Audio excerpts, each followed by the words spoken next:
सहरी के लिए माइक में ऐलान करके उठाना क्या जायज है? देखिए, जायज और नाजायज पर तो हम नहीं जाएंगे, हम डायरेक्ट ये तो नहीं बोल सकते कि ये अमल नाजायज है, मगर ये अमल अगर अच्छा होता, बेहतर होता तो नबी के दौर में होता, सहाबा के दौर में होता। नबी और सहाबा के दौर में ऐसा नहीं था, और आज मुझे ऐसा लगता है कि हमें इसकी कोई जरूरत भी नहीं है। आज अल्हम्दुलिल्लाह सबके घर में मोबाइल है, अलार्म लगा हुआ है, और हमको मालूम है कि फजर की अजान इतने बजे होनी है, उसके पहले 1 घंटा 2 घंटा पहले औरतें सहरी के लिए उठ जाती हैं। इस तरीके से बाकायदा कुछ लोगों को ऐलान के लिए मुतय्यन करना ये मुनासिब नहीं है, बेहतर नहीं है। इस अमल से हमें परहेज करना चाहिए। एक सवाल ये आया कि क्या खवातीन सोशल मीडिया के जरिए दावत व तबलीग कर सकती हैं? कर सकती हैं, मगर बहुत एहतियात के साथ। बहुत एहतियात के साथ औरतें सोशल मीडिया का इस्तेमाल दावत व तबलीग के लिए कर सकती हैं। एहतियात का मतलब क्या है, समझ लीजिए। आज बहुत सारी लड़कियां क्या कर रही हैं, यूट्यूब पर वो तकरीरें कर रही हैं। यूट्यूब जैसा प्लेटफॉर्म जहां तमाम लोग सुन रहे हैं, वहां किसी लड़की का इस तरीके, चाहे वो स्कार्फ में ही क्यों ना हो, वो नकाब ही में क्यों ना हो, ये मुनासिब नहीं है। और आज अफसोस के साथ कहना पड़ता है, आज बिहार और झारखंड के बड़े बड़े बनात के इदारे चल रहे हैं, और वहां जवान जवान लड़कियों से सालाना प्रोग्राम में बाकायदा एक्शन के नाम पे उनसे हरकतें करवाई जा रही हैं। यानी आप डांस का नाम एक्शन रख दीजिए तो क्या वो जायज हो जाएगा? और अभी एक साहब ने मुझे वीडियो भेजा, मस्जिदों के अंदर भी ये काम हो रहा है। यानी अब मस्जिदों के अंदर भी ये नाच गाने के काम होंगे। अल्लाह हमें अकल दे मेरे प्यारे साथ। तो औरतें तकरीर करें औरतों के दायरे में। अगर फेसबुक चला रही हैं तो बहुत एहतियात के साथ अपनी कोई फोटो वो ना डालें। अच्छी चीजें, मुफीद चीजें, उलमा के बयानात, उलमा की तहरीरें, अच्छी किताबें वो सोशल मीडिया पर शेयर कर सकती हैं। और अपनी फ्रेंड लिस्ट में बिला जरूरत किसी गैर महरम लड़के को शामिल करने की कोशिश न करें। बहुत सारे लड़के आते हैं कि साहब मैं आपको अपनी दीनी बहन मानता हूं और आपकी बातें बड़ी अच्छी लगती हैं और आप बड़ा अच्छा जो है चीजें शेयर करती हैं। यहीं से शैतान शुरुआत करता है। याद रखिए, सोशल मीडिया पर जब एक लड़का लड़की चैटिंग करते हैं तो गोया कि वो खलवत इख्तियार करते हैं, तन्हाई इख्तियार करते हैं। और अल्लाह के नबी की हदीस है कि जब भी कोई लड़का लड़की तन्हाई इख्तियार करते हैं तो तीसरा वहां शैतान होता है। आप फेसबुक में बात कर रहे हैं, शैतान वहां पर भी बैठा हुआ है। आप व्हाट्सएप पर बात कर रहे हैं, शैतान वहां भी बैठा है। आप इंस्टाग्राम पर बात कर रहे हैं, शैतान वहां भी बैठा है। इसलिए खवातीन अगर सोशल मीडिया चला रही हैं तो बहुत एहतियात के साथ वो चलाएंगी। दावत व तबलीग का वो काम करें अपने दायरे में, खवातीन के दायरे में वो काम करें। आने वाले रमजान में सच्ची तौबा का हम सब अज़्म करें मेरे प्यारे साथियों। रमजान में खास तौर से सहरी के टाइम आप अगर 5 बजे अजान हो रही है, 4:30 बजे आप सहरी से फारिग हो जाइए। आधा घंटा का टाइम आपके पास है, बहुत बेहतरीन टाइम है। वजू कर लीजिए। रात में अगर आपने तरावीह और तहज्जुद नहीं पढ़ी है तो 2-4 रकात तहज्जुद पढ़ लीजिए। टाइम है तो पूरी 8 रकात पढ़ लीजिए। अगर 8 रकात नहीं पढ़ सकते 2 पढ़ लीजिए, 4 पढ़ लीजिए। वो बड़ा प्यारा वक्त है, वो बड़ा सुहाना वक्त है। वो फजर के पहले का जो वक्त है वो रात का आखिरी पहर है। उस पहर में, उस वक्त में अल्लाह की बारगाह में अपने हाथ फैला के अल्लाह से अपने गुनाहों की गिड़गिड़ा गिड़गिड़ा करके माफी मांग लीजिए मेरे भाई।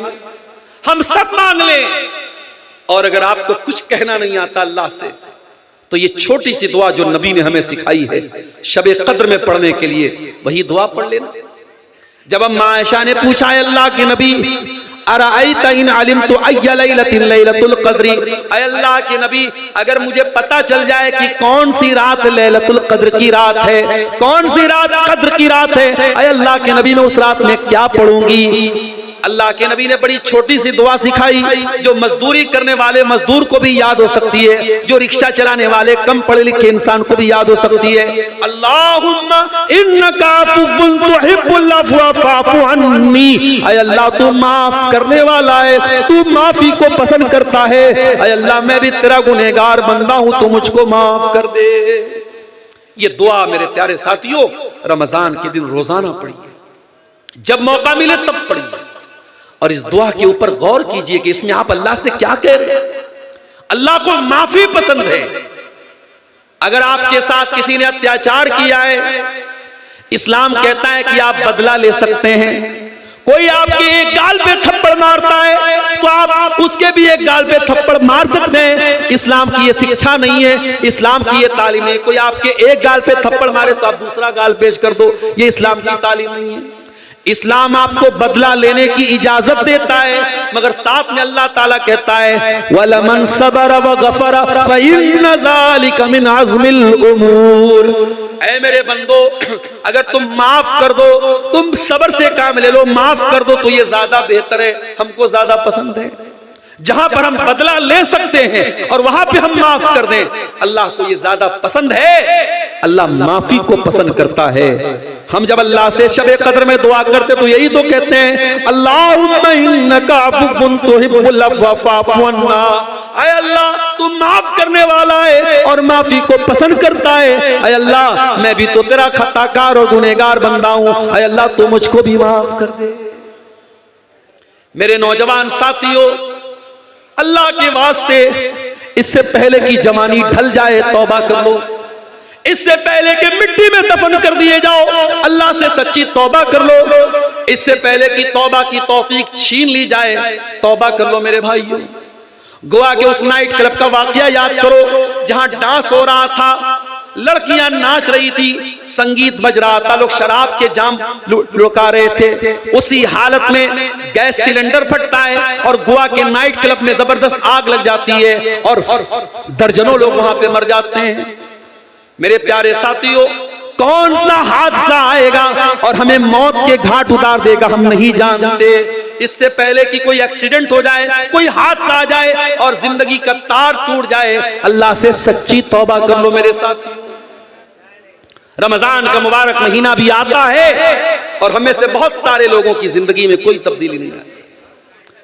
मेरे प्यारे साथियों, जिस तरीके से रमजान आपके खाने का टाइम बदल देता है, आपके पीने का टाइम बदल देता है, आपके सोने का टाइम बदल देता है, उसी तरीके से रमजान को अपनी लाइफ और अपने जीवन को चेंज करने का महीना बना लो। कुल या इबादियल्लज़ीना असरफू अला अनफुसिहिम, ऐ नबी आप कह दीजिए, ऐ मेरे वो बंदो जिन्होंने गुनाह कर करके अपनी जान पर जुल्म किया है, ला तक़नतू मिन रहमतिल्लाह, तुम अल्लाह की रहमत से मायूस मत होना। रमजान का मुबारक महीना सिर्फ 3 दिन की दूरी पर हमसे, और उसी मुबारक महीने की एक मुबारक रात में कुरान उतरा है। और हम जैसे बदनसीब लोग जो कहते हैं कि साहब हम कुरान की बहुत इज्जत करते हैं, बहुत एहतराम करते हैं, हम अपने उलमा से मसला पूछते हैं कि मौलाना कमरे में कुरान अगर रखा है अलमारी के ऊपर और हम उससे ज्यादा ऊंचाई पर हम सोए हुए हैं, तो कहीं कुरान की तौहीन तो नहीं हो रही है, कुरान की इंसल्ट तो नहीं हो रही है?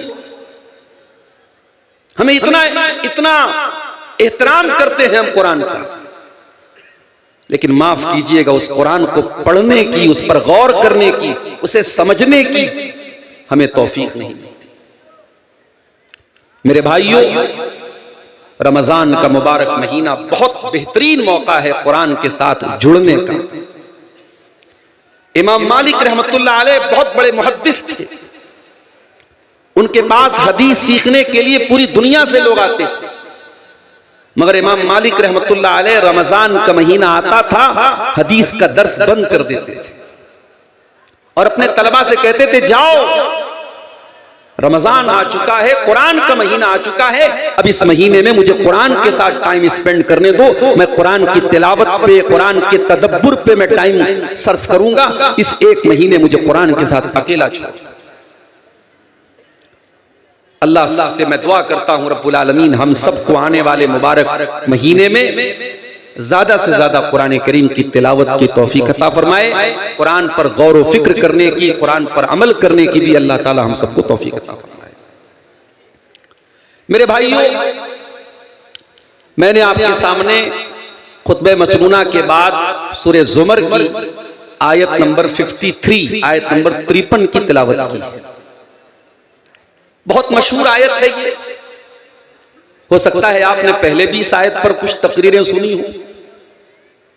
ये वो आयत है जिसके बारे में हजरत अब्दुल्ला बिन मसूद रजी अल्लाह ताला अन्हु कहा करते थे इन्नहा अर्जा आयतिन फिल कुरान।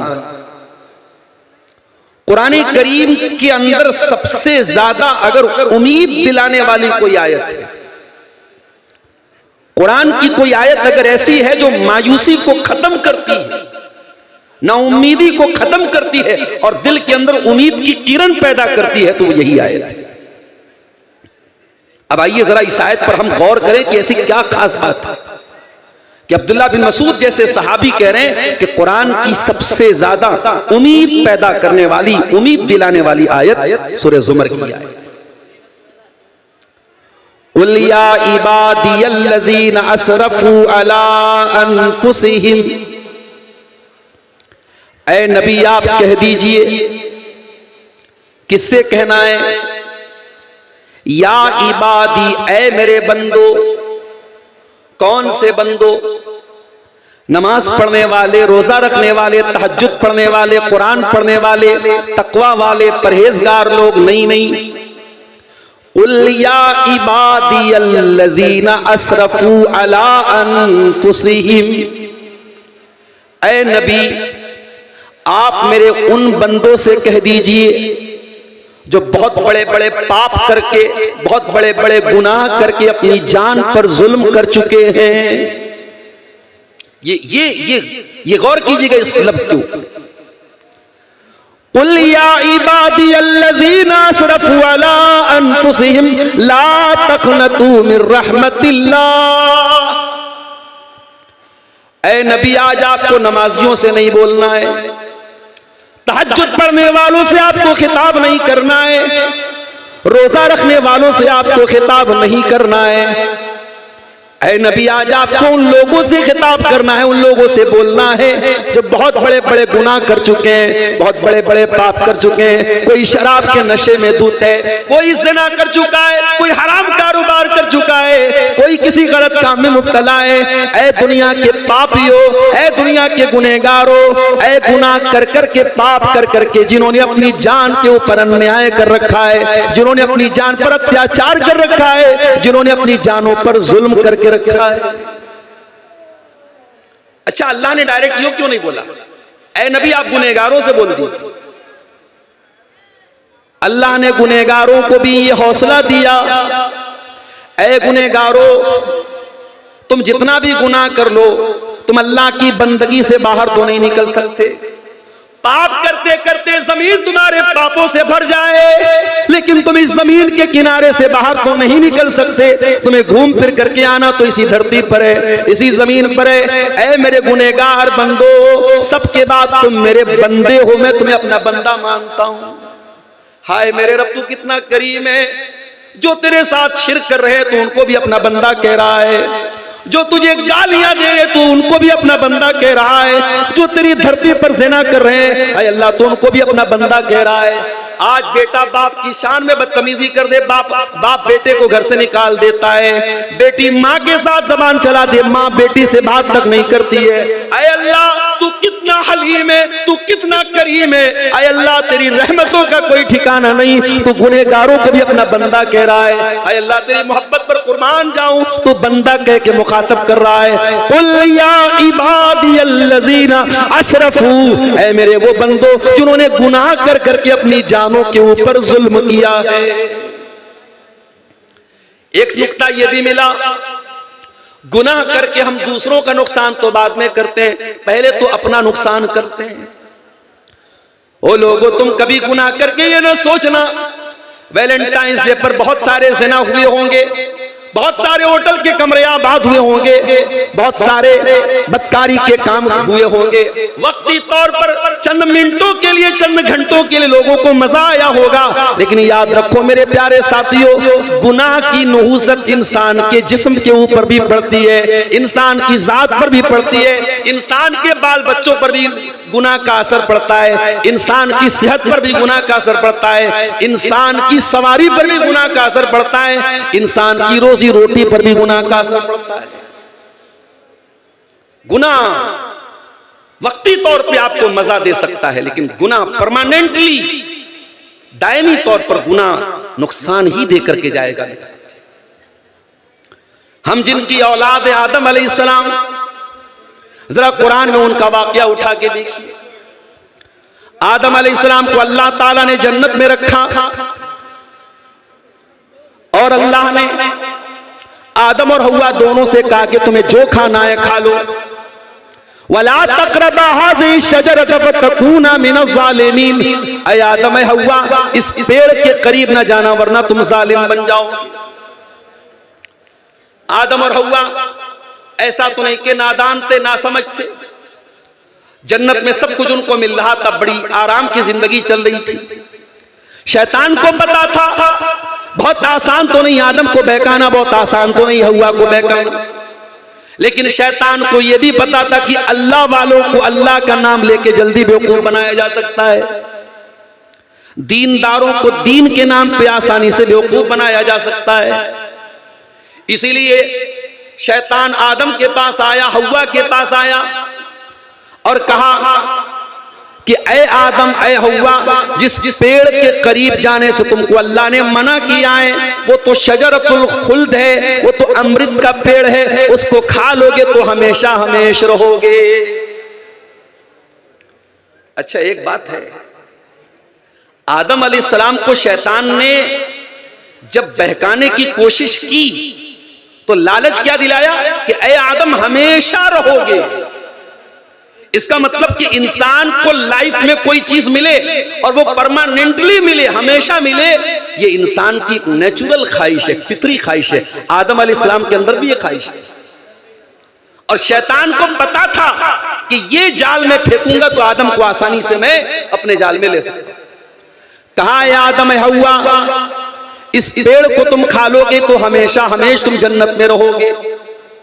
वक़ासमहुमा इन्नी लकुमा लमिनन नासिहीन, और शैतान ने झूठी कसम भी खाई, अल्लाह की कसम खा के मैं कहता हूं मैं तुम्हारी भलाई चाहता हूं, मैं तुम्हारा खैर खाऊं। जब शैतान ने कसम खा ली तो हमारे बाप आदम और हमारी मां हव्वा उसके धोखे में आ गए। फदल्लाहुमा बिगुरूर, शैतान ने दोनों को अपने शीशे में उतार लिया, दोनों को धोखे में डाल दिया।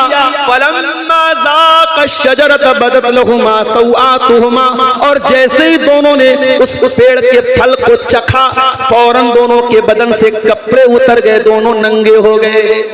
देखो अल्लाह की नाफरमानी का नतीजा देखो। आदम अलैहिस्सलाम अल्लाह के नबी हैं, पहले इंसान है, तमाम इंसानों के बाप हैं, लेकिन जब जिस काम से अल्लाह ने मना किया था जैसे ही उन्होंने वो काम किया पहला नतीजा क्या निकला, उनके बदन के कपड़े उतर गए, दोनों नंगे हो गए। अच्छा जब दोनों नंगे हो गए तो ये नहीं हुआ कि नंगे होकर के वो आराम से रहे, जैसे वो नंगे हुए फतफिका यक्सिफानी अलैहिमा मिन वरक़िल जन्ना, दोनों जन्नत के पत्तों को पकड़ पकड़ के अपनी शर्मगाह को ढांपने लगे। दोनों को नंगा रहना बिल्कुल भी पसंद नहीं था।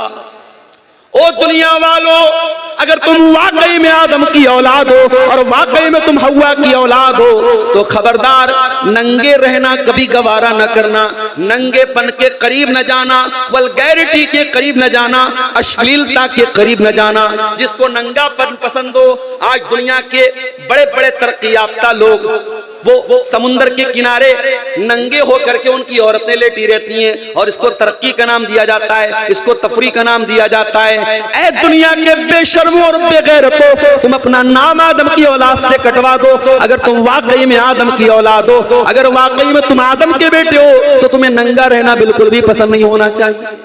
जिसके अंदर आदम अलैहिस्सलाम की खसलत होगी, जो हकीकत में आदम का बेटा कहलाने के लायक है, जो हव्वा की बेटी कहलाने के लायक है, वो नंगा रहना कभी पसंद नहीं करेगा, वो नंगा रहना कभी पसंद नहीं करेगी। दोनों अपने बदन को पत्ते से ढांपने लगे और जब दोनों को एहसास हुआ कि शैतान ने तो हमसे गलत काम करवा दिया, दोनों को फौरन एहसास हुआ और दोनों ने अल्लाह की बारगाह में हाथ उठाया और बड़ी प्यारी दुआ की, रब्बना ज़लमना अनफुसना व इल्लम तग़फिर लना व तरहमना लनकूनन्न मिनल खासिरीन। ऐ अल्लाह, हमने ये जो गलती की है, ऐ अल्लाह हमने अपनी जान पर जुल्म किया है, हमने अपने ऊपर अत्याचार किया है। ऐ अल्लाह हमने किसी और का कुछ नहीं बिगाड़ा, हमने तो अपना बिगाड़ा है, हमने तो अपने लिए गड्ढा खोद लिया है। और रब्बना ज़लमना अनफुसना, ऐ अल्लाह तेरी नाफरमानी करके हमने बहुत बड़ा जुल्म अपने ऊपर कर लिया है। व इल्लम तगफिर लना व तरहमना, और ऐ अल्लाह अगर तूने नहीं बख्शा और तूने रहम नहीं किया, लनकूनन मिनल खासिरीन, तो हमसे ज्यादा खसारा और नुकसान उठाने वाला कोई नहीं होगा। तो पता ये चला कि जब इंसान गुनाह करता है तो अपनी जान पर जुल्म करता है, अपने ऊपर अत्याचार करता है। यही बात अल्लाह ताला सूरह ज़ुमर की आयत नंबर 53 में कह रहा है, कुल या इबादियल्लज़ीना असरफू अला अनफुसिहिम, ऐ मेरे वो बंदो जिन्होंने गुनाह कर करके अपनी जान पर जुल्म कर लिया है, ला तक़नतू मिन रहमतिल्लाह, ऐ मेरे गुनहगार बंदो कहीं तुम्हारे दिमाग में ये ख्याल ना आए अब तो हम तौबा करेंगे तब भी अल्लाह नहीं सुनेगा, अब तो हम माफी मांगेंगे तब भी अल्लाह माफ नहीं करेगा। ओ मेरे गुनहगार बंदो, एक बार तौबा तो करके देखो, एक बार माफी तो मांग के देखो। ला तक़नतू मिन रहमतिल्लाह, अल्लाह की रहमत से कभी मायूस मत होना। इन्नल्लाह यग़फ़िरुज़्ज़ुनूब जमीआ, अल्लाह ताला के यहाँ अगर सच्ची तौबा करके जाओगे, अल्लाह के यहाँ कोई पाप बड़ा नहीं है, कोई गुनाह बड़ा नहीं है, बड़े से बड़ा गुनाह अल्लाह की रहमत से बड़ा नहीं है। उससे सच्ची तौबा करोगे वो तुम्हारे समस्त पापों को, तमाम गुनाहों को माफ कर देगा। इन्नहु वल गफूरुर रहीम, वो बहुत बख्शने वाला, बहुत रहम करने वाला है। कुरान की आयत दुनिया के उन तमाम लोगों को एक आसरा दिलाती है, उम्मीद दिलाती है, हौसला देती है, जो गुनाह कर करके थक गए हैं, जिनके पापों से धरती भर गई है, जिनके पापों का घड़ा भर गया है। कुरान की आयत उन्हें तौबा करने की दावत देती है। और कुरान की आयत यह भी बताती है कि ऐ गुनहगारों, तुम गुनाह करके अपने ऊपर जुल्म कर रहे हो, अपने ऊपर अत्याचार कर रहे हो। अल्लाह का एक और बंदा यूनुस अलैहिस्सलाम, जो अल्लाह की इजाजत के बगैर अपनी बस्ती से निकल गए थे, उनको अल्लाह ताला ने मछली के पेट में पहुंचा दिया। वो लोगों कभी तसव्वुर करो मछली का पेट कितना बड़ा रहा होगा, और मछली के पेट में यूनुस अलैहिस्सलाम बिल्कुल सही सलामत है। ये भी करिश्मा है अल्लाह ताला का। और कुरान ये भी कहता है, फलौला इन्नहु कान मिनल मुसब्बिहीन ललबिस फी बत्निही, अगर यूनुस अलैहिस्सलाम ने तौबा न की होती, अगर अल्लाह ताला की तस्बीह बयान न की होती, तो कयामत तक मछली के पेट में ही रहते। यूनुस नबी थे अल्लाह के। कुरान कह रहा अगर वो तस्बीह न पढ़ते, तौबा न करते, तो मछली के पेट में रहते कयामत। फनादा फी ज़ुलुमात, यूनुस अलैहिस्सलाम ने मछली के पेट में अल्लाह को पुकारा। मेरे प्यारे भाइयों, आज झारखंड के बहुत सारे इलाकों में मोबाइल का नेटवर्क काम नहीं करता। मैं इसी बरहेट में आता था, मुझे याद है आज से 6-7 साल पहले जब हक्कानी साहब बहयात थे, मैं यहाँ आता था, उस वक्त शायद जियो शुरू हो, जियो का नेटवर्क नहीं काम करता था, यहाँ सिर्फ एयरटेल काम करता था या बीएसएनएल काम करता था। और आज भी झारखंड के बहुत सारे इलाकों में आप चले जाएं, नेटवर्क कवरेज नहीं है। पहाड़ी इलाकों में आप चले जाएं, आप गौर कीजिए मेरे साथियों, समंदर का अंधेरा, मछली के पेट का अंधेरा, और उसके बाद रात का अंधेरा, 3-3 अंधेरों में मछली के पेट में यूनुस अलैहिस्सलाम अल्लाह ताला को पुकार रहे हैं। यूनुस के दिल में एक बार भी ये ख्याल नहीं आया मैं पुकार तो रहा हूं, अल्लाह तक मेरी बात पहुंचेगी कि नहीं पहुंचेगी। हो लोगों, जहां किसी नेटवर्क का कवरेज ना हो, जहां दुनिया का कोई सिम काम ना करता हो, वहां मेरे परवरदिगार का नेटवर्क मौजूद है। फनादा फिज़्ज़ुलुमात, हजरत यूनुस अलैहिस्सलाम ने मछली के पेट में अल्लाह को पुकारा। और कैसे पुकारा?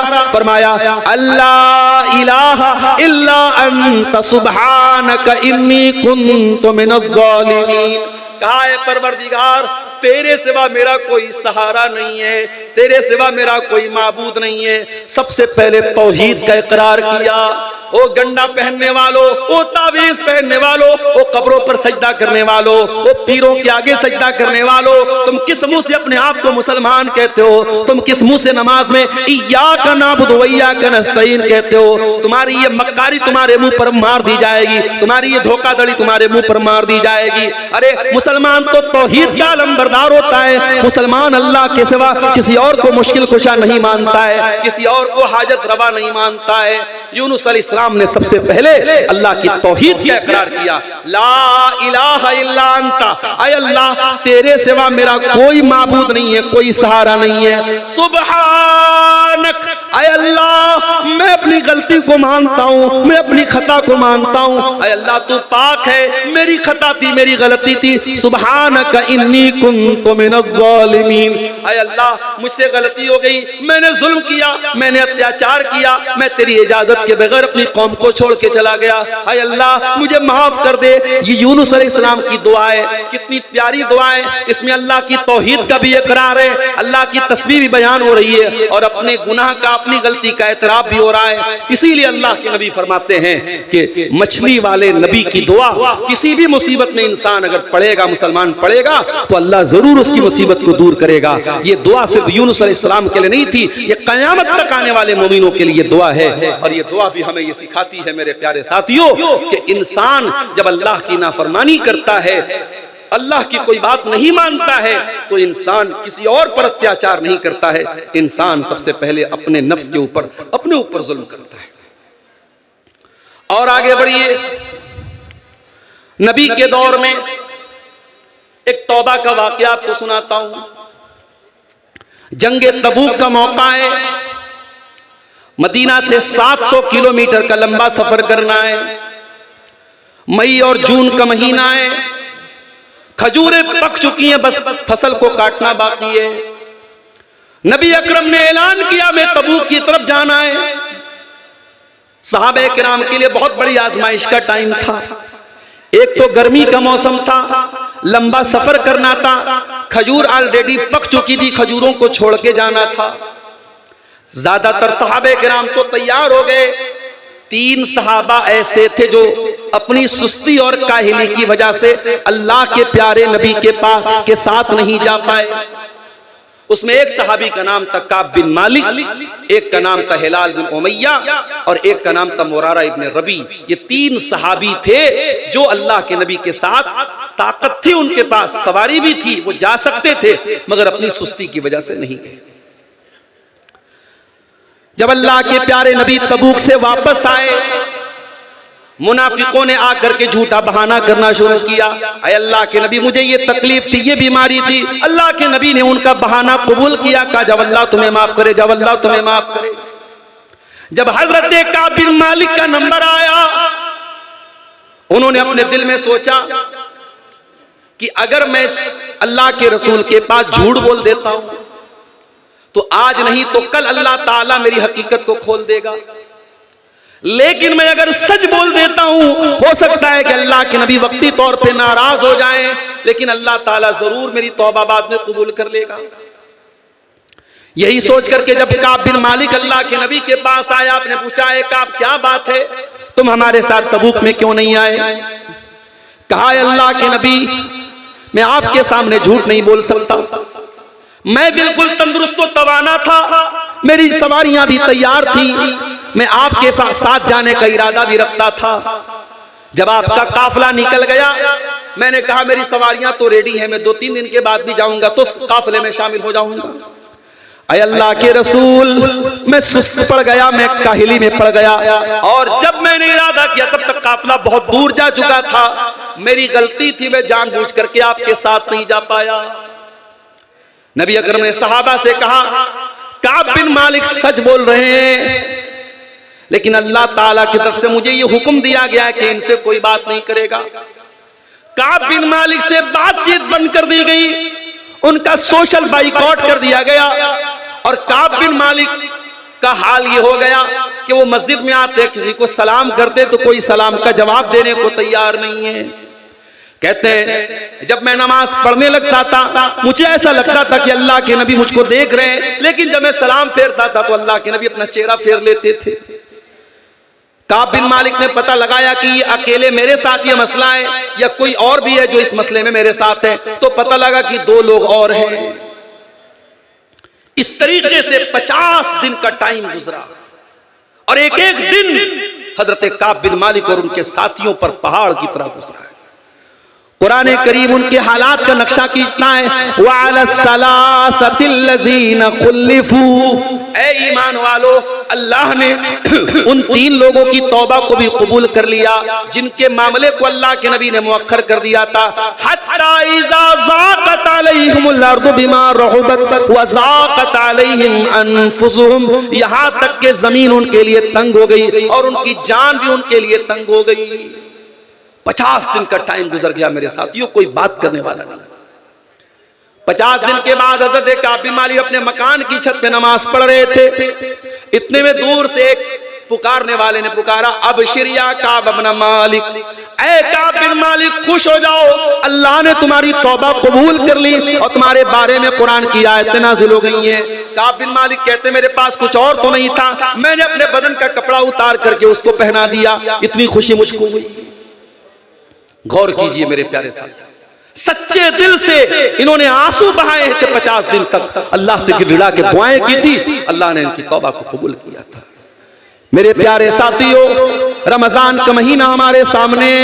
रमजान का महीना सिर्फ इफ्तार का महीना नहीं है, सिर्फ सहरी का महीना नहीं है। रमजान का महीना अल्लाह की बारगाह में सच्ची तौबा करने का भी महीना है। इसलिए आइए हम ये अहद करें कि आने वाले रमजान में हम अल्लाह की बारगाह में सच्ची तौबा करेंगे और सूरह ज़ुमर की इस आयत पर हम अमल करेंगे। ला तक़नतू मिर रहमतिल्लाह, ऐ गुनहगारो अल्लाह की रहमत से मायूस न होना। इन्नल्लाह यग़फिरु ज़ुनूब जमिया, अल्लाह तुम्हारे तमाम गुनाहों को माफ कर देगा। मगर ये बात याद रखिए, तौबा के नाम पे खिलवाड़ नहीं चलेगा, तौबा के नाम पे मजाक नहीं चलेगा। अगर तौबा करते हो तो अल्लाह से सच्ची तौबा करना पड़ेगा। या अय्युहल्लज़ीना आमनू तूबू इलल्लाहि तौबतन नसूहा, ऐ ईमान वालो अल्लाह की बारगाह में सच्ची तौबा करो। असा रब्बुकुम अन युकफ्फिरा अन्कुम सय्यिआतिकुम, जब तुम अल्लाह से सच्ची तौबा करोगे अल्लाह तुम्हारी खताओं को माफ कर देगा। कितनी बड़ी खताओं को अल्लाह माफ करेगा। अल्लाह के नबी फरमाते हैं, हदीस कुदसी के अल्फाज हैं, अल्लाह ताला कहता है यब्ना आदम इन्नका मा दाऊतनी व रजौतनी गफरतु लका, ऐ आदम के बेटे तू जब तक मुझसे माफी मांगता रहेगा, जब तक तू मुझसे तौबा करता रहेगा, मैं तेरी तौबा को कबूल करता रहूंगा, मुझे किसी की कोई परवाह नहीं है। यब्ना आदम लौ बलगत ज़ुनूबुका अनान समा, ऐ आदम के बेटे अगर तेरे गुनाह आसमान के किनारों तक पहुंच जाए, तेरे गुनाहों से आसमान भर जाए, जमीन भर जाए, अगर उसके बाद भी तू सच्ची तौबा कर ले और मेरे पास इस हाल में आ जाए कि तू अल्लाह के साथ शिर्क नहीं करता था, ऐ आदम के बेटे मैं जमीन भर के मग़फ़िरत तेरे हवाले कर दूंगा। अल्लाह तो माफ करने को तैयार है मेरे साथी, मगर हम अल्लाह से तौबा करने को तैयार नहीं। रमजान का मुबारक महीना भी आता है और हमें से बहुत सारे लोगों की जिंदगी में कोई तब्दीली नहीं आती। मेरे प्यारे साथियों, जिस तरीके से रमजान आपके खाने का टाइम बदल देता है, आपके पीने का टाइम बदल देता है, आपके सोने का टाइम बदल देता है, उसी तरीके से रमजान को अपनी लाइफ और अपने जीवन को चेंज करने का महीना बना लो। कुल या इबादियल्लज़ीना असरफू अला अनफुसिहिम, ऐ नबी आप कह दीजिए, ऐ मेरे वो बंदो जिन्होंने गुनाह कर करके अपनी जान पर जुल्म किया है, ला तक़नतू मिर रहमतिल्लाह, तुम अल्लाह की रहमत से मायूस मत होना। हमने कैसे कैसे अपनी जान पर जुल्म किया है। हमारे बहुत सारे नौजवान हराम रिलेशनशिप में, गलत ताल्लुकात में, अय्याशी में पड़े हुए हैं। शादीशुदा लोग भी हराम ताल्लुकात में पड़े हुए हैं। एक्स्ट्रा मैरिटल अफेयर हो रहा है, शादी के बाद भी नाजायज ताल्लुकात बनाए जा रहे हैं। ओ अल्लाह के बंदो, अगर वाकई में इस गंदगी में आप मुब्तला हैं, कुरान की आयत आपको तौबा की दावत दे रही है। बाज आ जाओ, तौबा कर लो।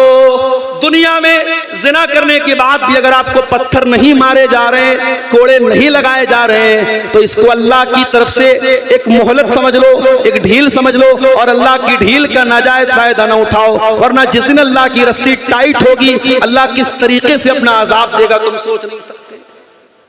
आज कितने परिवार बर्बाद हैं। मर्द का किसी और औरत के साथ ताल्लुक है, औरत का किसी और मर्द के साथ ताल्लुक है, कितने परिवार तबाह हैं, कितने घर बर्बाद हैं मेरे प्यारे साथी। कभी आपने गौर किया है शादीशुदा इंसान की जिना की सजा इस्लाम में इतनी कठोर क्यों रखी गई? भाई कुंवारा लड़का लड़की जिना करे तो 100 कोड़े की सजा है। अज़्ज़ानियतु वज़्ज़ानी फजलिदू कुल्ल वाहिदिन मिनहुमा मिअत जल्दा। जिना करने वाली औरत और जिना करने वाले मर्द को 100 कोड़े मारो। और उसके बाद फरमाया वला ताखुज़कुम बिहिमा राफ़तुन फी दीनिल्लाह। और जब जिना की ये सजा दी जाए तो कोई दया दृष्टि न की जाए, कोई कृपा न की जाए, कोई रहम न खाया जाए, ये 100 कोड़े उनको मारे जाएं। वल यशहद अज़ाबहुमा ताइफ़तुम मिनल मुमिनीन। और ये 100 कोड़े की सजा सबके सामने दी जाए। ये किसकी सजा है? कुंवारे की सजा है। और यही सेम क्राइम, यही सेम गुनाह अगर शादीशुदा करता है तो सजा किस चीज की है? रज्म की सजा है, पत्थरों से मार के खत्म करने की सजा है। आय अल्लाह, तूने ये 2 तरह की सजाएं एक ही अपराध के लिए क्यों रखी हैं? उसका भी जवाब सुन लो। जिस कुंवारे लड़का लड़की ने जिना किया उसने भी बहुत बड़ा पाप किया, मगर उसके पास कोई हलाल अल्टरनेट नहीं था। जिस इंसान की शादी हो चुकी है, जिस मर्द की शादी हो चुकी है, जिस औरत की साथ शादी हो चुकी है, उसके पास अपनी ख्वाहिशात का एक हलाल अल्टरनेट मौजूद था, एक हलाल बदल मौजूद था। उसने अगर हलाल बदल को छोड़ करके हराम रास्ता अपनाया है, अल्लाह क्या ये जुर्म माफी के काबिल नहीं है। दुनिया में इसकी सजा सजाए मौत है, पत्थरों से मार मार के खत्म किया जाएगा। अगर इस्लामी हुकूमत है तो रज्म कर दिया जाएगा। अब आप गौर कीजिए इसकी वजह क्या हो रही है। अगर आप इसकी वजह पर गौर करेंगे, बहुत सारे घरों में मर्दों का अपनी बीवियों से दूर रहना भी बहुत बड़ी वजह है। भाई ठीक है, एक आदमी नौकरी कर रहा है, बाहर है, एक मजबूरी है उसके साथ, मगर उसमें भी मैं एक बात कहूंगा कि अगर आप बाहर नौकरी कर रहे हैं तब भी आप अगर हो सके पॉसिबल है तो फैमिली को साथ में लेके रखें, और अगर पॉसिबल नहीं है तो कोशिश ये कीजिए कि बीच बीच में अपनी फैमिली को टाइम दीजिए। शादी के बाद शौहर दूर रहे और बीवी ससुराल में रहे, ये बिल्कुल मुनासिब नहीं है। ये भी घरों के अंदर ज़िनाकारी को दावत देने वाली चीज है। और इसी तरीके से बीवी का शौहर के लिए सजना संवरना, मेकअप करना, अपने आप को खूबसूरत बनाना, ये भी बहुत जरूरी है मेरे प्यारे साथियों। बहुत सारी शादीशुदा औरतें जब ये काम नहीं करती हैं तो बाजार की गंदी औरतें, बाजारी औरतें उनके शौहर को रिझाने के लिए अपने आप को सजाती संवारती हैं।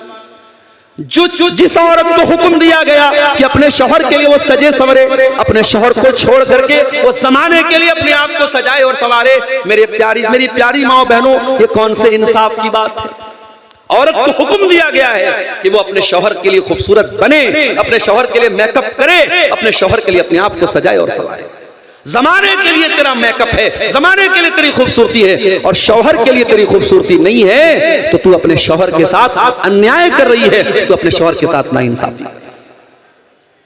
शौहर की भी जिम्मेदारी है शादी के बाद जिंदगी में बीवी का हक अदा करना भी उसकी बहुत बड़ी जिम्मेदारी है। सिर्फ अच्छा कपड़ा पहना देना, अच्छा खाना खिला देना, बड़े मकान में अपनी बीवी को रख लेना, ये काफी नहीं है। बीवी को हर तरीके का सुकून देना, ये भी शौहर की जिम्मेदारी है। और जब इस मामले में शौहर की तरफ से कोताही होती है तो बहुत सारे घरों में बिगाड़ पैदा होता है। तो ये बहुत बड़ा जुल्म है, अत्याचार है जो अपनी जानों पर बहुत सारे लोग कर रहे हैं। कुरान करीम उनको भी दावत दे रहा है, या इबादियल्लज़ीना असरफू अला अनफुसिहिम ला तक़नतू मिन रहमतिल्लाह, ऐ मेरे वो बंदो जिन्होंने जिना करके अपने नफ्सों पर जुल्म किया है, आओ अल्लाह से सच्ची तौबा कर लो, अल्लाह से माफी मांगो। और मैं अपनी बहनों को एक बात बताना चाहता हूं, आजकल प्यार और मोहब्बत के नाम पे बड़े ड्रामे चल रहे हैं।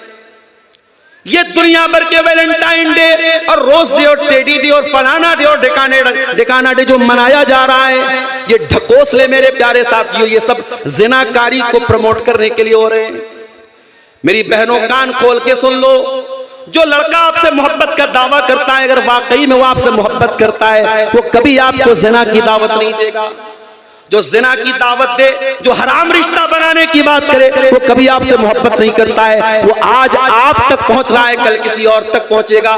जो सच्ची मोहब्बत का दावेदार होगा, जो सच्ची मोहब्बत करेगा, वो हलाल तरीके से आपके बाप से, आपके वालिद से आपका रिश्ता मांगेगा। अगर आपके वालिद नहीं होंगे, उनके सामने हाथ जोड़ करके उनको मनाने की कोशिश करेगा, मगर हलाल तरीके से अपनी शरीके हयात बनाएगा, अपनी बीवी बना करके जन्नत में अपने साथ लेके जाएगा। जो मोहब्बत करेगा वो जिना करके आपको जहन्नम में लेके नहीं जाएगा।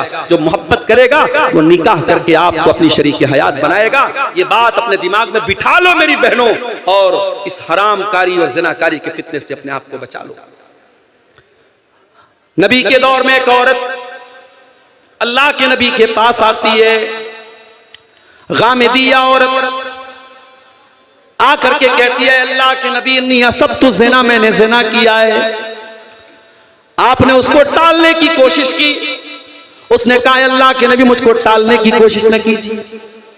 उस औरत के पहले एक सहाबी भी अल्लाह के नबी के पास आए थे, जिनका नाम माइस बिन मालिक असलमी था। उन्होंने भी आकर के इकरार किया था, इन्नी असब्तु ज़िना, ऐ अल्लाह के नबी, मैंने ज़िना किया है, मैं शादीशुदा इंसान हूँ, मुझे मालूम है ज़िना की इस्लाम में सजा क्या है। ऐ अल्लाह के नबी, मैं अल्लाह के यहाँ ज़िना की सजा नहीं पाना चाहता हूँ, तहिरनी, मुझे दुनिया में पाक कर दीजिए, मुझे सजा दे दीजिए, ताकि दुनिया में मुझे सजा मिल जाए, मुझे आखिरत में सजा ना मिले। अल्लाह के नबी ने सहाबा से कहा, जरा चेक करो तो शराब तो नहीं पिए। उस वक्त हो सकता है शराब हलाल रही हो, शराब हराम ना रही हो उस वक्त, शराब तो बाद में हराम हुई थी। साहबे किराम ने जाकर के मुंह सूंघा, कहा, अल्लाह के नबी, शराब तो नहीं पिए। फिर नबी ने कहा, पता लगाओ कहीं ऐसा तो नहीं कि इनका दिमाग फिर गया है, इनको जुनून तारी हो गया, पागलपन का दौर आ गया है। लोगों ने पता लगाया और पता लगाने के बाद तस्दीक किया, अल्लाह के नबी, दिमाग भी बिल्कुल सही काम कर रहा है, नशा भी नहीं है, दिमाग भी सही है। अल्लाह के नबी ने फिर भी टाल दिया। कुछ दिन गुजरे, फिर आए, अय अल्लाह के नबी, तहिरनी, मुझे पाक कर दीजिए, मुझे सजा दे दीजिए। आपने कहा, ठीक है, जमीन में गड्ढा खोदा जाए। गड्ढा खोदा गया, माइस बिन मालिक असलमी को लाया गया, आधा धड़ उनका जमीन में डाला गया और आधा धड़ बाहर रखा गया और पत्थरों से मार मार के उनको खत्म किया गया। जब हजरत माइस बिन मालिक असलमी को मारा गया, अल्लाह के नबी ने फरमाया, लक़द ताब तौबतन लौ ताबहा, अगर ऐसी तौबा किसी मदीना के 70 गुनहगार भी अगर ऐसी तौबा करते, अल्लाह ताला 70 गुनहगारों को माफ कर देता। इतनी सच्ची तौबा की है इस नौजवान ने। उनके वाक़े के कुछ दिनों के बाद यह औरत आई थी और इस औरत ने आकर के कहा, अल्लाह के नबी, मैंने भी ज़िना किया है और मुझे भी सजा दीजिए, मुझे भी रज्म कर दीजिए। अल्लाह के नबी ने टालने की कोशिश की। औरत कहने लगी, अय अल्लाह के नबी, क्या आप चाहते हैं कि आप मुझे वैसे ही टाल दे जैसे आपने माइस को टाला था? अय अल्लाह के नबी, इन्नी लहुबला, मैं हमल से हूं, मैं पेट से हूं, मुझे आप टालने की कोशिश न कीजिए, मुझे ज़िना की सजा दे दीजिए। आपने फरमाया, अगर वाकई में तुम पेट से हो तो हम तुम्हें यह सजा नहीं दे सकते, सजा की हकदार तुम हो, तुम्हारे बच्चे का क्या कसूर है, जाओ जब बच्चा पैदा हो जाए आ जाना। 9 महीने का टाइम अल्लाह के रसूल ने उस औरत को दे दिया। 9 महीने के बाद जब बच्चा पैदा हो गया, शायद सहाबे किराम भी भूल चुके थे, अल्लाह के प्यारे नबी भी भूल चुके थे। 9 महीने के बाद वो औरत अपने बच्चे को हाथ में लेके आती है, ऐ अल्लाह के नबी, आपने मुझे पहचाना, मैं वही गामिदी औरत हूँ जो 9 महीना पहले आपके पास आई थी। ऐ अल्लाह के नबी, अब तो मुझे पाक कर दीजिए, मुझे सजा दे दीजिए। अल्लाह के नबी ने फरमाया, नहीं, हम अभी तुम्हें सजा नहीं देंगे, बच्चा बहुत छोटा है। जब ये बच्चा दूध छोड़ दे और रोटी खाने लगे तब तुम मेरे पास आना, हम तुम्हें सजा देंगे। अल्लाह के प्यारे नबी ने 2 साल का टाइम और दे दिया। 2 साल का पीरियड गुजर गया और 2 साल के बाद वो औरत फिर आती है अपने बच्चे को गोद में लेके, इस हाल में कि बच्चे के हाथ में रोटी का टुकड़ा है। अय अल्लाह के नबी, अब तो मुझे ज़िना की सजा दे दीजिए, अब तो मुझे पाक कर दीजिए। अय अल्लाह के नबी, मेरा बच्चा रोटी खाने लगा, दूध छोड़ दिया। ओ लोगों, आज दुनिया की अदालतें अपराधियों को बचाने का काम करती हैं। आज अपराधी अपने आप को बचाने के लिए झूठे गवाह लाता है, झूठा सबूत लाता है। ये कौन सी अदालत है? ये कौन सी अदालत है जहां अपराधी को बार बार भागने का मौका दिया जा रहा है, बार बार छोड़ा जा रहा है, मगर अपराधी खुदा के कहता है अय अल्लाह के नबी, मुझे ज़िना की सजा दे दीजिए, मुझे पाक कर दीजिए। आपने फरमाया ठीक है। बच्चे को एक मुसलमान के हवाले किया गया। इससे यह भी पता चला कि अगर वलदुज़ ज़िना, कोई ज़िना का बच्चा है, ज़िना से पैदा हुआ बच्चा है, तो उसकी परवरिश भी मुसलमानों की सोसाइटी में होगी। ऐसा नहीं उस बच्चे का कोई कसूर नहीं, वो बच्चा अपने तमाम जो एक इंसानी हुकूक है वो उसको दिए जाए। आपने जमीन में गड्ढा खोदने का हुक्म दिया, गड्ढा खोदा गया, औरत को गड्ढे में डाला गया, पूरे बदन को चादर से लपेट करके ताकि बेपर्दगी न हो। पत्थरों से मारा जाने लगा। जब पत्थर मारे जाने लगे, औरत के बदन से खून का फव्वारा निकला, खून के छींटे निकले और खून के कुछ छींटे हजरत खालिद बिन वलीद के कपड़ों पर पड़ गए। खालिद बिन वलीद के मुंह से गुस्से के मारे कुछ कलमात निकले कि पता नहीं कैसी औरत का कपड़ा मेरे, कैसी औरत का खून मेरे कपड़े पर पड़ गया। जब अल्लाह के प्यारे नबी ने हजरत खालिद को इस तरीके के अल्फाज इस्तेमाल करते हुए देखा, आपने फरमाया महलन या खालिद, ऐ खालिद खबरदार, अपनी जबान को लगाम दो। लक़द ताबत तौबतन लौ ताबहा साहिब मुहसिन लगफिर लहू, ऐ खालिद, इस औरत ने इतनी सच्ची तौबा की है, अगर कोई डाकू भी तौबा करता तो उसकी तौबा अल्लाह कबूल कर लेता। ये नबी के दौर में सच्ची तौबा के वाकयात थे मेरे साथ। आज हमारे दिलों में तौबा का ख्याल क्यों नहीं आता है? आइए मैं बताता हूं कि हमारे दिल में तौबा का ख्याल क्यों नहीं आता है। हमारे हाथों में जो ये मोबाइल है, जो ये सोशल मीडिया है, जो ये इंस्टाग्राम है, जो ये स्नैपचैट है, इन तमाम चीजों में इतने घिरे हुए हैं हम कि दिन रात ये गंदे रील्स देखते हुए और गाने बजाने देखते हुए हमारे दिल मुर्दा हो चुके हैं। और जब दिल मुर्दा हो जाए तो फिर दिल में तौबा का ख्याल नहीं आता है। इसीलिए कुरान कहता है सुम्मा क़सत क़ुलूबुकुम मिन बादि ज़ालिका फ़हिया कल हिजारति औ अशद्दु क़स्वा। ऐ गुनहगारो, जब तुम गुनाह करते हो, जब तुम पाप करते हो, तो तुम्हारे दिल पत्थरों से भी ज्यादा कठोर हो जाते हैं। जब दिल गुनाह करता है तो दिल गुनाह करते करते पत्थरों से भी ज्यादा कठोर हो जाता है। अभी बनारस में शबे बारात के त्योहार को मनाया गया बड़ी धूमधाम से, और एक वीडियो, मैं शबे बारात वाले दिन इत्तेफाक से नहीं था बनारस में, एक हमारे भाई ने एक वीडियो भेजा, कब्रिस्तान का फोटो, बनारस के कब्रिस्तान का फोटो। देख के लग ही नहीं रहा था ये कब्रिस्तान है, ऐसा लग रहा था कोई शादी का, कोई मैरिज हॉल है, कोई शादी हो रही है। साहब, तमाम कब्रों पर बड़े बड़े फूल की मालाएं पड़ी हैं और पूरा फूल से सजाया गया है। ये अब्बा की कब्र है, ये अम्मा की कब्र है, ये फलाने की कब्र है, पूरे कब्रिस्तान को सजाया गया था। इस कदर कठोर दिल हो चुके हैं हम और आप कि आज कब्रिस्तान जैसी जगह पर भी मौत याद नहीं आती है। आज कब्रिस्तान को भी मैरिज हॉल की तरह सजाया जा रहा है। मेरे प्यारे भाइयों, इस दिल को नरम करो, इस दिल की कठोरता को दूर करो, तब जाकर के तौबा का ख्याल आएगा। और ये भी सुन लो, अगर अल्लाह से सच्ची तौबा करना चाहते हो तो 4 काम करना पड़ेगा। पहला काम, अपने गुनाह पर नदामत का एहसास होना चाहिए। दिल में ये ख्याल होना चाहिए कि हाँ, मैंने ये गलत किया, मैंने गुनाह किया, मैंने पाप किया। दूसरा काम, आइंदा उस गुनाह को न करने का पक्का इरादा होना चाहिए। और तीसरा काम, उस गुनाह को ऑन द स्पॉट फौरन छोड़ देना चाहिए। अगर आज तक आप नमाज नहीं पढ़ते थे और आपके दिल में तौबा का ख्याल आया है तो फजर की नमाज से आपको नमाज शुरू करनी पड़ेगी। अगर आप नमाज नहीं शुरू करते तो आपकी तौबा का कोई मतलब नहीं है। कोई शराबी अगर शराब से तौबा करना चाहता है और तौबा करने के बाद शाम को फिर शराब की दुकान पे जाता है, उसकी तौबा का कोई मतलब नहीं है। कोई हराम रिलेशनशिप में कोई लड़का या लड़की पड़ा हुआ है, पड़ी हुई है, और वो तौबा करना चाहता है या तौबा करना चाहती है, और फिर भी उस लड़के से कांटेक्ट रखती है, उस लड़के से बातें करती है, उस लड़की से मुलाकात के वादे कर रही है, इसका मतलब कि वो अपने आप को धोखा दे रही है। वो अल्लाह ताला को नहीं धोखा दे रही, वो अपने आप को धोखा दे रही है। सच्ची तौबा का मतलब यही है कि आप फौरन उस गुनाह को छोड़ दीजिए मेरे प्यारे साथियों। और अगर आपके गुनाह का ताल्लुक हुकूकुल इबाद से है, आपने किसी की जमीन पर नाजायज कब्जा कर लिया है, किसी का माल हड़प लिया है, किसी के साथ कारोबार में चीटिंग किया है, किसी के साथ फ्रॉड किया है, तो चौथी शर्त यह है तौबा की कि आप उसका हक उसको दीजिए।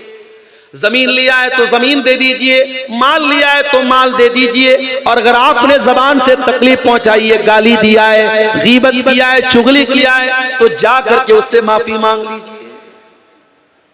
ये 4 काम जब तक हम नहीं करेंगे, हमारी तौबा का कोई मतलब नहीं है मेरे प्यारे साथी। और अगर दुनिया में हमने लोगों का हक मार के अगर उनका हक नहीं दिया, तो ये भी सुन लो मेरे प्यारे साथियों के कयामत के दिन हमको देना पड़ेगा। ये अलग बात है, दुनिया में जमीन हड़पा है तो जमीन देना पड़ेगा, माल लिया है तो माल देना पड़ेगा, पैसा लिया है तो पैसा देना पड़ेगा, लेकिन कयामत के दिन करेंसी चेंज हो जाएगी, वहां माल नहीं मिलेगा, वहां जमीन नहीं मिलेगी, वहां आपको अपनी नेकियों से हाथ धोना पड़ेगा। कोई रोजा लेके चला जाएगा, कोई नमाज लेके चला जाएगा, कोई हज लेके चला जाएगा, कोई ज़कात खैरात लेके चला जाएगा, उसके बाद भी अगर कोई हकदार खड़ा होगा, अल्लाह के नबी फरमाते हैं फिर उनके गुनाह इंसान के ऊपर लाद दिए जाएंगे, और दुनिया से नेकी लेकर के जो आया है इस हाल में अल्लाह के पास वापस जाएगा कि गुनाहों से भरा हुआ होगा, और जहन्नम में उसको फेंक दिया जाएगा। इसलिए हुकूकुल इबाद का मामला मेरे प्यारे साथियों और डेंजरस और खतरनाक है। अगर सच्ची तौबा आप करते हैं तो आप हुकूकुल इबाद के मामले में भी बहुत एहतियात कीजिए। आज हमारे बहुत सारे भाई ऐसे हैं जो पैसा कमाने की दौड़ में अंधे बन चुके हैं। रिश्वत का पैसा भी जेब में जा रहा है, सूद और ब्याज का पैसा भी जेब में जा रहा है। इसी झारखंड की बहुत सारी बस्तियों में ग्रुप लोन बड़ी तेजी से चल रहा है।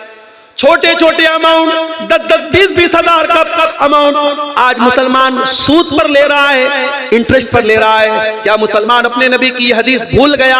अल्लाह के प्यारे नबी ने फरमाया लानल्लाहु आकिल रिबा व मुकिलहु व कातिबहु व शाहिदई। सूद खाने वाले पर भी अल्लाह की लानत, सूद खिलाने वाले पर भी अल्लाह की लानत, सूद लिखने वाले पर भी अल्लाह की लानत, और सूद की गवाही देने वाले पर भी अल्लाह की लानत। और आपने फरमाया वहुम सवा, सब बराबर है। आज सूद का पैसा मुसलमान के घर में आ रहा है। कुल या इबादी अल्लज़ीना असरफू अला अनफुसिहिम, ऐ सूद ब्याज खा करके, ऐ रिश्वतें खा करके, ऐ हराम कमाई खा करके जिन्होंने अपनी जानों पर जुल्म किया है, ला तक़नतू मिर रहमतिल्लाह, अल्लाह की रहमत से कभी मायूस मत होना। और ये भी याद रखो तौबा की भी एक एक्सपायरी है। तौबा कर सकते हैं मगर कब तक? जब तक मौत सामने ना आए। अगर आपने मौत को सामने देख करके तौबा की तो आपकी तौबा कबूल नहीं होगी। अल्लाह के प्यारे नबी फरमाते हैं इन्नल्लाह यक़बलु तौबतल अब्दि मा लम युग़रग़िर, अल्लाह ताला बंदे की तौबा को तब तक कबूल करता है जब तक जान हलक तक ना आ जाए। आज हम नहीं जानते कब हमारे साथ कौन सा एक्सीडेंट हो जाए। परसों सोनाकोड़ की सरजमीन पर प्रोग्राम था मेरा, रात में इसी बरहेट से होता हुआ मैं पटना और बनारस वापस गया। हमारी मजबूरी थी, हमको जाना था फिर आ जाना था। कभी कभी रात में 100 और 120 की स्पीड में भी गाड़ी चलती है, डर भी लगता है। और खास तौर से ये जो बरहरवा का रास्ता है पूरा पहाड़ी का इलाका है, गाड़ी कभी डिसबैलेंस भी हो सकती है। ड्राइवर की एक गलती हमें मौत के घाट भी उतार सकती है। मेरे प्यारे साथियों, ये हालात आपके साथ भी हो सकते हैं। कहीं ऐसा न हो कि कोई जिंदगी में हादसा आए और हमें तौबा करने की मोहलत भी ना मिले, हमें तौबा करने की तौफीक भी ना मिले मेरे साथियों। इसीलिए आने वाले रमजान में सच्ची तौबा का हम सब अज़्म करें मेरे प्यारे साथियों। रमजान में खास तौर से सहरी के टाइम आप अगर 5 बजे अजान हो रही है, 4:30 बजे आप सहरी से फारिग हो जाइए। आधा घंटा का टाइम आपके पास है, बहुत बेहतरीन टाइम है, वजू कर लीजिए। रात में अगर आपने तरावी और तहज्जुद नहीं पढ़ी है तो 2-4 रकात तहज्जुद पढ़ लीजिए। टाइम है तो पूरी 8 रकात पढ़ लीजिए। अगर 8 रकात नहीं पढ़ सकते 2 पढ़ लीजिए, 4 पढ़ लीजिए। वो बड़ा प्यारा वक्त है, वो बड़ा सुहाना वक्त है। वो फजर के पहले का जो वक्त है वो रात का आखिरी पहर है। उस पहर में, उस वक्त में अल्लाह की बारगाह में अपने हाथ फैला के अल्लाह से अपने गुनाहों की गिड़गिड़ा गिड़गिड़ा करके माफी मांग लीजिए। मेरे भाई, हम सब मांग लें। और अगर आपको कुछ कहना नहीं आता अल्लाह से तो ये छोटी सी दुआ जो नबी ने हमें सिखाई है शब कद्र में पढ़ने के लिए, वही दुआ पढ़ लेना। जब अम्मा आयशा ने पूछा है अल्लाह के नबी, अराअयता इन अलिमतु अय्या लैलतिन लैलतुल क़द्री, ऐ अल्लाह के नबी अगर मुझे पता चल जाए कि कौन सी रात लैलतुल क़द्र की रात है, कौन सी रात कद्र की रात है, ऐ अल्लाह के नबी मैं उस रात में क्या पढ़ूंगी। अल्लाह के नबी ने बड़ी छोटी सी दुआ सिखाई जो मजदूरी करने वाले मजदूर को भी याद हो सकती है, जो रिक्शा चलाने वाले कम पढ़े लिखे इंसान को भी याद हो सकती है। अल्लाहुम्मा इन्नका अफ़्वुन तुहिब्बुल अफ़्व फ़अफ़ु अन्नी, ऐ अल्लाह तू माफ करने वाला है, तू माफी को पसंद करता है। ऐ अल्लाह मैं भी तेरा गुनहगार बंदा हूं, तू मुझको माफ कर दे। ये दुआ मेरे प्यारे साथियों रमजान के दिन रोजाना पढ़िए, जब मौका मिले तब पढ़िए। और इस दुआ के ऊपर गौर कीजिए कि इसमें आप अल्लाह से क्या कह रहे हैं। अल्लाह को माफी पसंद है। अगर आपके साथ किसी ने अत्याचार किया है, इस्लाम कहता है कि आप बदला ले सकते हैं। कोई आपके एक गाल पे थप्पड़ मारता है तो आप उसके भी एक गाल पे थप्पड़ मार सकते हैं। इस्लाम की ये शिक्षा नहीं है, इस्लाम की ये तालीम नहीं है। कोई आपके एक गाल पे थप्पड़ मारे तो आप दूसरा गाल पेश कर दो, ये इस्लाम की तालीम नहीं है। इस्लाम आपको बदला लेने की इजाजत देता है, मगर साथ में अल्लाह ताला कहता है वलमन सबरा व गफरा फइन्न ज़ालिका मिन अज़्मिल उमूर। ऐ मेरे बंदो, अगर तुम माफ कर दो, तुम सब्र से काम ले लो, माफ कर दो तो ये ज्यादा बेहतर है, हमको ज्यादा पसंद है। जहां पर हम बदला ले सकते हैं और वहां पे हम माफ कर दें, अल्लाह को ये ज्यादा पसंद है। अल्लाह माफी को पसंद करता है। हम जब अल्लाह से शब कद्र में दुआ करते तो यही तो कहते हैं अल्लाहुम्मा इन्नका अफ़्वुन तुहिब्बुल अफ़्व फ़अफ़ु अन्ना, ऐ अल्लाह तू माफ करने वाला है और माफी को पसंद करता है। ऐ अल्लाह मैं भी तो तेरा खताकार और गुनहगार बंदा हूं, ऐ अल्लाह तू मुझको भी माफ कर दे। मेरे नौजवान साथियों, अल्लाह के वास्ते इससे पहले कि जवानी ढल जाए तौबा कर लो, इससे पहले कि मिट्टी में दफन कर दिए जाओ अल्लाह से सच्ची तौबा कर लो। इससे पहले कि तौबा की तौफीक छीन ली जाए, तौबा कर लो मेरे भाइयों।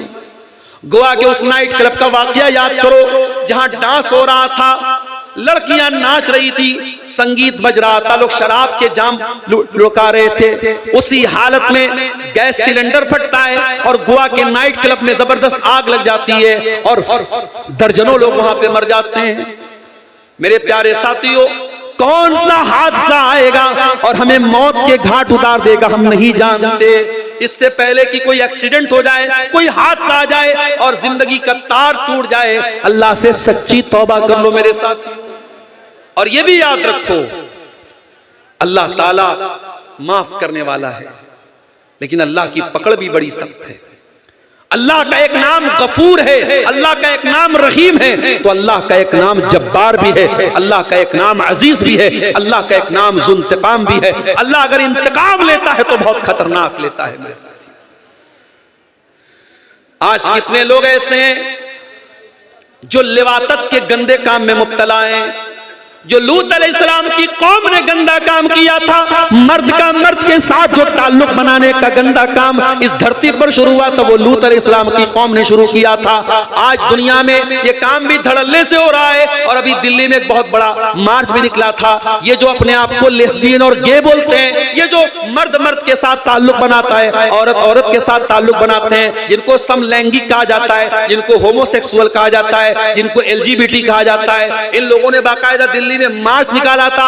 आज दुनिया में अदालतों ने इनको सर्टिफिकेट दे दिया है, लड़का लड़का के साथ शादी करना चाहे कर सकता है, लड़की लड़की के साथ शादी करना चाहे कर सकता है। मगर याद रखो अल्लाह के नजदीक ये बहुत बड़ा पाप है। और जब लूत अलैहिस्सलाम की बस्ती ने, उनकी कौम ने जब ये पाप किया था, जब ये गुनाह किया था, तो बहुत दर्दनाक अज़ाब अल्लाह का उतरा था और आसमान से पत्थरों की बारिश हुई थी और पूरी बस्ती को अल्लाह ताला ने उलट दिया था।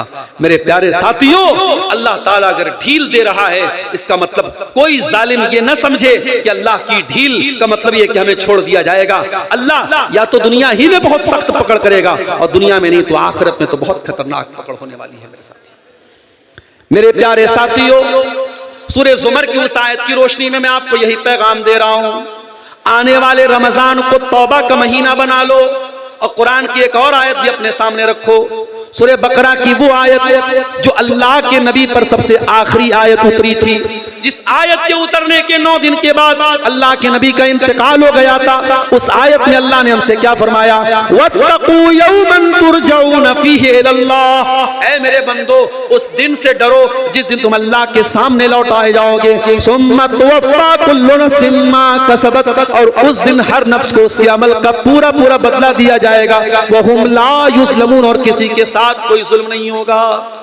अल्लाह की अदालत में मेरे प्यारे भाइयों किसी के साथ कोई जुल्म नहीं होगा।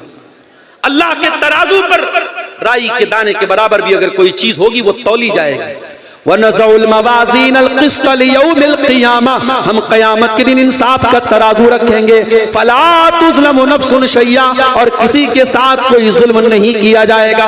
व इन काना मिस्क़ाल हब्बतिन मिन खरदलिन अतैना बिहा, और एक राई के दाने के बराबर भी अगर तुमने कोई पाप किया होगा, तुमने कोई नेकी की होगी, अल्लाह के तराजू पर सामने आ जाएगी। व कफ़ा बिना हासिबीन, और जब हम हिसाब लेंगे तो पूरा पूरा लेंगे। इसलिए मेरे प्यारे साथियों, कुरान करीम की जो आयत खुतबे के बाद मैंने पढ़ी थी, सूरह ज़ुमर की आयत नंबर 53, उस आयत को हमेशा अपने ज़हन में रखो। और जब जिंदगी में मायूसी के अंधेरे छा जाएं तो कुरान की इसी आयत को अपने सामने रखो। अल्लाह हमारी तौबा को, हमारी गुनाहों को माफ करने को तैयार है, हमारी तौबा को कबूल करने को तैयार है। शर्त यह है कि हमारी तौबा सच्ची तौबा हो और तौबा की एक्सपायरी खत्म होने के पहले हम तौबा कर लें। मेरे अजीजों, आखिर में एक बात यह भी कहना चाहूंगा कि रमजान का मुबारक महीना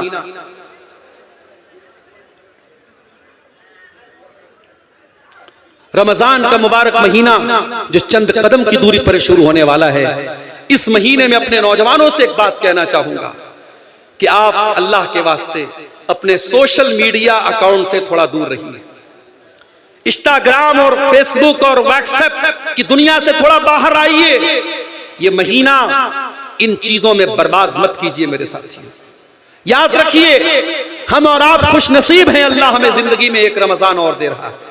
इस रमजान को अगर हम सोशल मीडिया में बर्बाद कर रहे हैं, और मैं देखता हूं बहुत सारे नौजवानों को रमजान के महीने में भी जैसे तरावी पढ़ के निकले फौरन व्हाट्सएप चेक कर रहे हैं, इंस्टाग्राम चेक कर रहे हैं, स्नैपचैट चेक कर रहे हैं। अल्लाह के वास्ते एक महीने के लिए सोशल मीडिया से बिल्कुल संन्यास ले लीजिए, दूर रहिए।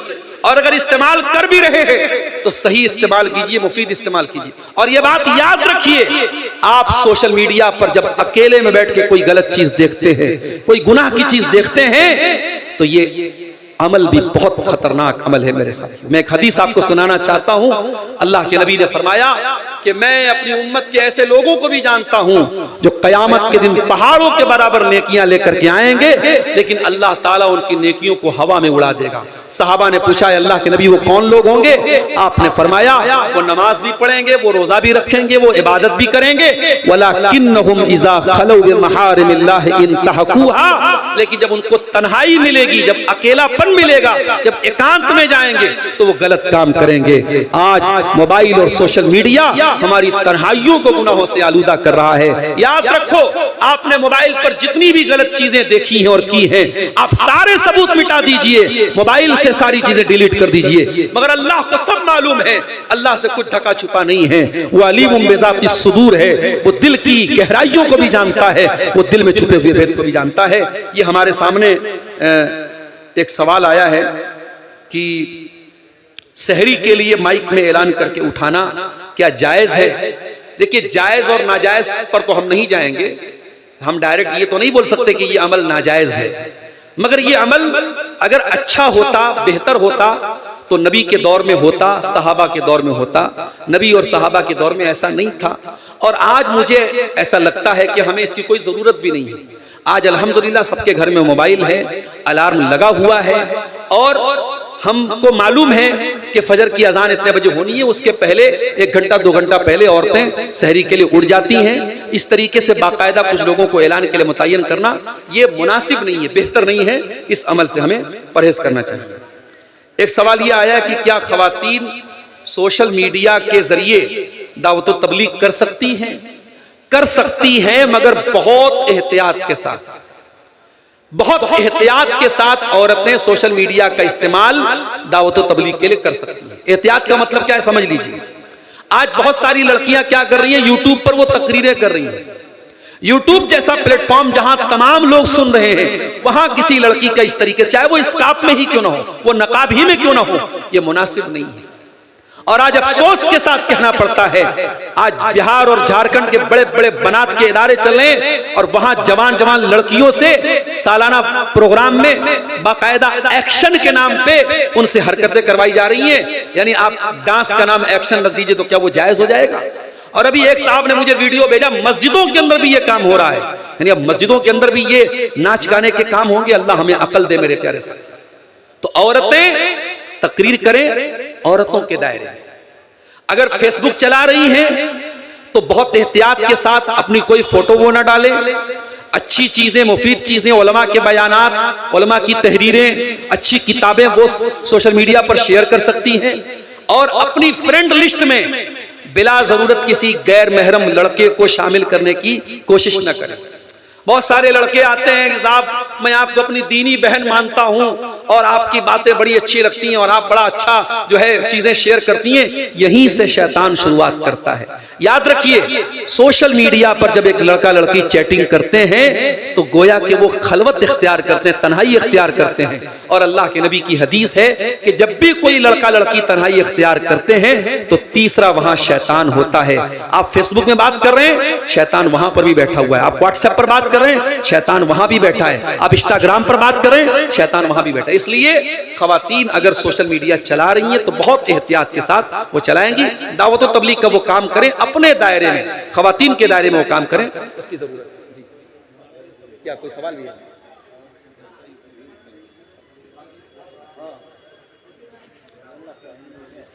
ये सब सवालात तो बहुत आम से सवालात हैं, सबको मालूम है। रोजे की हालत में बीवी से मिलना सबको मालूम है कि भाई ये है, जायज नहीं है, हराम है। यानी जिन चीजों को रोजे की हालत में मना किया गया, खाना पीना, उसमें ये चीज भी शामिल है। उसके बाद एक सवाल है, रोजे की हालत में मनी खारिज हो जाए तो क्या करें? देखिए, अगर कोई इंसान सोया हुआ है और उसको एहतलाम हो गया तो जाहिर है कि इसमें इंसान का कोई कंट्रोल नहीं है। अगर इंसान की अपनी किसी कोशिश और अमल के बगैर उसको खुद से एहतलाम हो जाए ख्वाब की हालत में और सुबह वो उठे और वो नापाक है, तो उसी हालत में वो सहरी कर ले, वो उसका रोजा एकदम सही है। लेकिन फजर के पहले पहले वो गुस्ल करके फजर की नमाज जमात के साथ पढ़ेगा।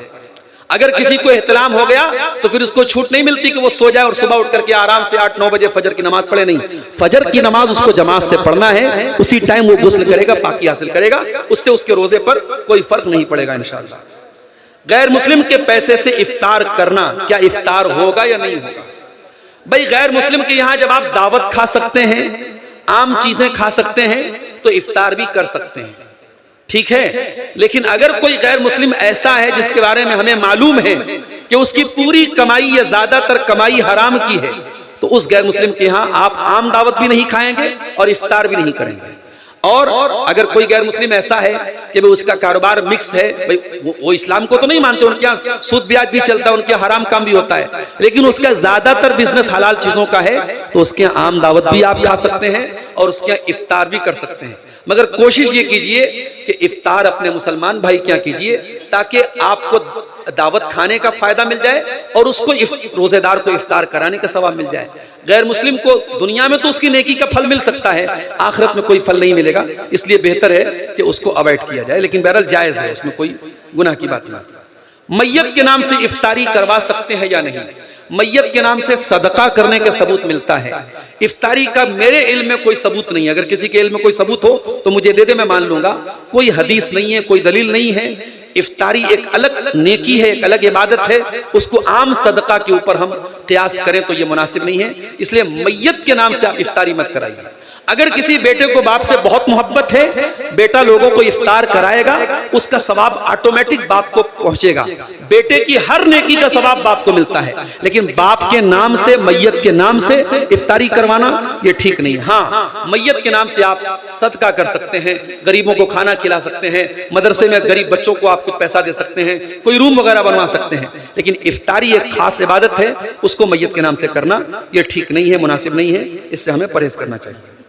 ठीक है, अल्लाह ताला से दुआ है रब्बुल आलमीन हम सबको सच्ची तौबा करने की तौफीक अता फरमाए। रब्बुल आलमीन हमारे गुनाहों से हम सबको इस माह मुबारक में जो चंद कदम की दूरी पर है, हमें बाज आने की और अपनी बारगाह में रुजू करने की तौफीक अता फरमाए। हमारे वो भाई जो कुरान से दूर हैं, अल्लाह रब्बुल आलमीन उन्हें कुरान से अपना ताल्लुक जोड़ने की तौफीक अता फरमाए। हमारे वो नौजवान भाई और बहन जो किसी किस्म के गलत काम में मुब्तला हैं, अल्लाह ताला उनको अपनी तमाम खताओं और गलतियों से निकल करके अल्लाह की बारगाह में सच्ची तौबा की तौफीक अता फरमाए। जब तक हम दुनिया में जिंदा रहें, इस्लाम पर जिंदा रहें और हमारा खात्मा ईमान पर हो। आमीन व आखिर दावाना अनिल हम्दुलिल्लाहि रब्बिल आलमीन। वस्सलामु अलैकुम।